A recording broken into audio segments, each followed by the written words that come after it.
Hello friends, I hope you've had a good week. This week we are going to be talking about how to handle content warnings because they are important and they're kind of a hot button subject right now. To note, I'm actually going to put a content warning on this episode because I mentioned some common types of trauma and some triggers and mentioned things that are maybe challenging, so if you're very sensitive and can't handle mentioning of those things, this episode may not be for you.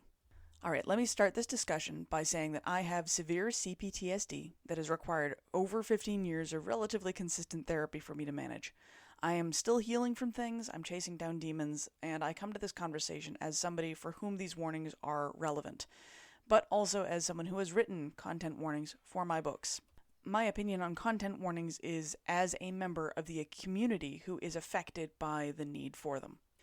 With that said, I also acknowledge and agree that other people in my community have different feelings on this subject than I do, and I'm not saying they're wrong and I'm right, but I do believe there are certain more productive ways to have the conversation than some places I see online, so being civil here is important, and understanding that other people are in different places on their healing journey is a thing that I am taking into account.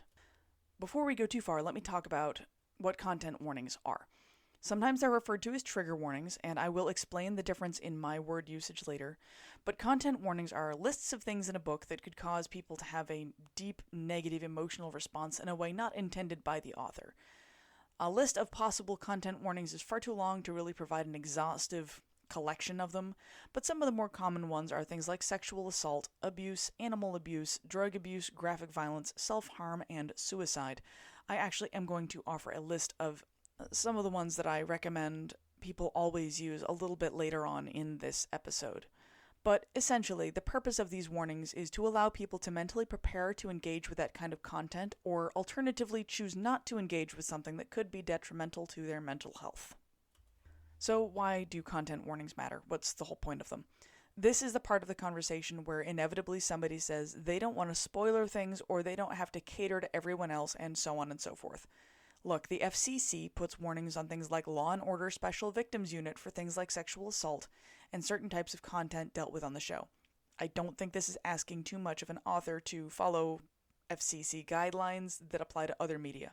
I'm also not suggesting you make an exhaustive list, though some people do choose to do so, and I respect that decision as well as the compassion that drives it.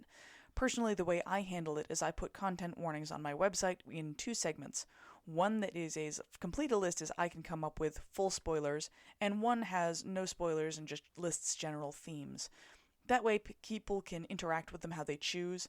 I do not, however, list all of my content warnings in my book description because that causes issues with the algorithm in bookstores like Amazon. Also, people who have endured types of trauma that content warnings are designed to help satisfy, or not satisfy, but care for, are not weak or soft. We are survivors of incredible violence and tragedy. And while it's absolutely true that nobody's responsible for my mental health, particularly a complete stranger, the act of warning somebody, hey, this has those themes, as a kindness costs you nothing. Particularly if you offer blanket warnings, such as this work deals with themes of sexual violence, torture, and harm to animals. You don't need to give explicit details, but the people who need to be warned will be warned. So what are triggers, alright? What is a trigger? At this point, I kind of wanted to define actually what it is psychologically speaking, because the term has been incredibly watered down to the point that it has become almost meaningless. And that really pisses me off, to be candid, because it steals language from a community that vitally needs to be able to describe what they experience. And stealing our language from us and making it worthless is really frustrating. Being triggered doesn't just mean being angry or upset. Being triggered means that somebody is experiencing incredible psychological distress, usually stemming from a flashback or a situation that causes their mental illness to flare beyond its usual bounds. Some examples can be someone with PTSD being exposed to something that evokes their trauma. It can look like someone with OCD having their routines thrown completely out of whack and causing them to have a meltdown. It can look like somebody with severe anxiety being pushed over the edge into an anxiety or panic attack due to something causing their issues to flare up. In essence, being triggered means a flare for your mental illness. It can cause things like meltdowns, self-harm, relapses in people who have addiction problems, or other similar sorts of responses. There are a few categories of trigger. These can range from external triggers, which are things like sights, sounds, smells, textures, etc., To internal triggers, needing to deal with a situation that is reminiscent of the thing that caused them trauma or problems. A trauma trigger, so things like how veterans react to firecrackers, or symptom triggers, which can be things like not getting enough sleep, and that can trigger a bipolar episode for some people. Every individual and every condition is a little different, so everyone's triggers are pretty specific.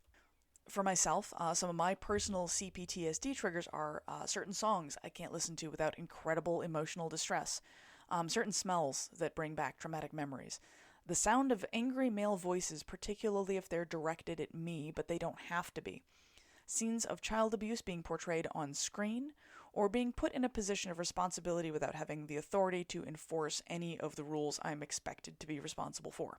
This is obviously not a comprehensive list, but you can see how specific and personal that list is.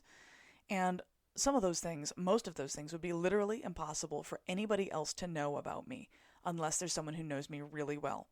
But some of them are pretty common triggers, like the one regarding child abuse. This kind of leads us into the next segment here, which is why content warning and not trigger warning. As you can see by the list that I gave you a minute ago, trigger warnings are extremely specific and far too unique to be something I can account for in my books.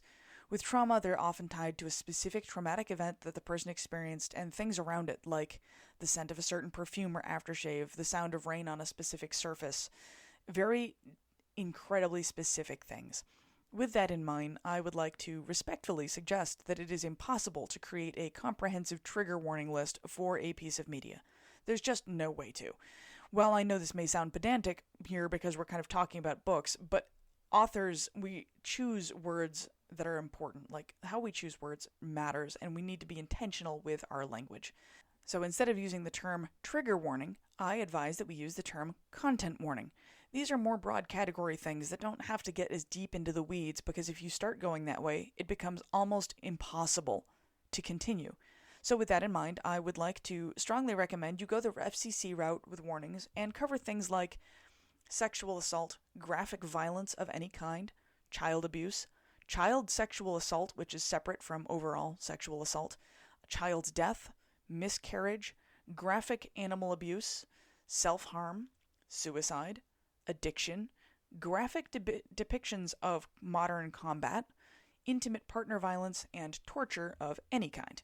Well, I'm absolutely certain I don't have everything on this list. I added everything that came to mind while I was writing this, so if I missed something, please let me know in the comments, and I will gladly encourage that and add that to my list of topics to warn people about that are more broad scope than specific. Now, a lot of people look at a list like this and see this as being spoilery if people read it, and that can be true. On my website, I have a spoilery list of potential triggers, and you have to click on something in order to see it, so that people who don't want spoilers aren't going to see it. People who do can see the list if they would like to.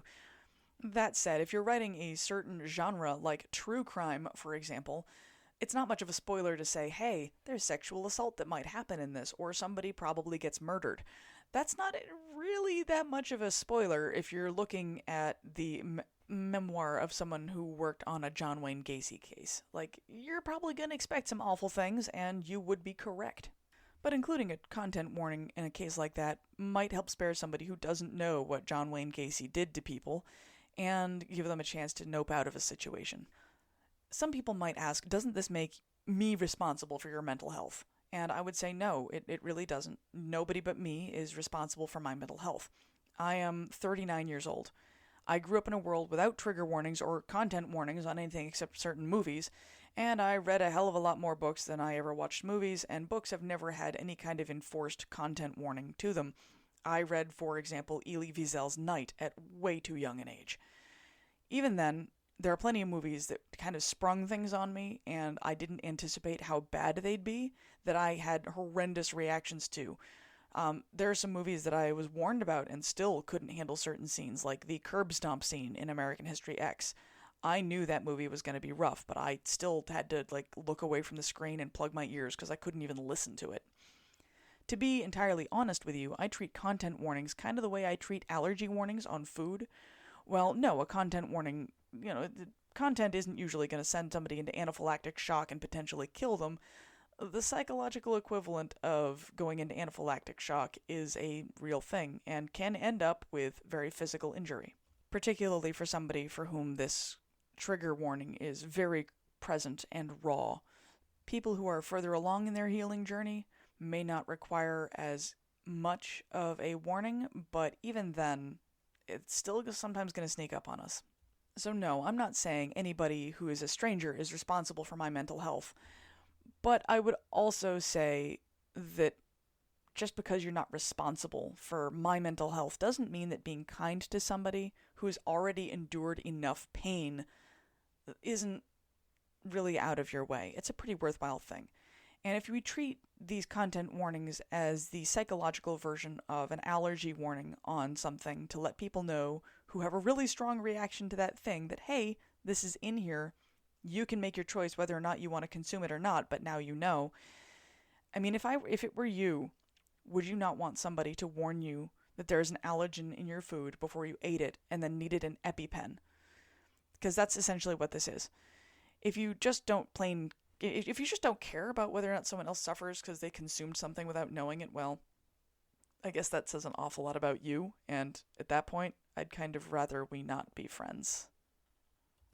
That is it for this week. I hope you have a fabulous week. Stay safe out there.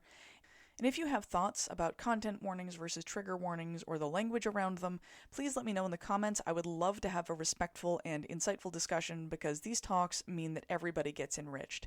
I look forward to hearing from you, and I hope you take care of yourself this week.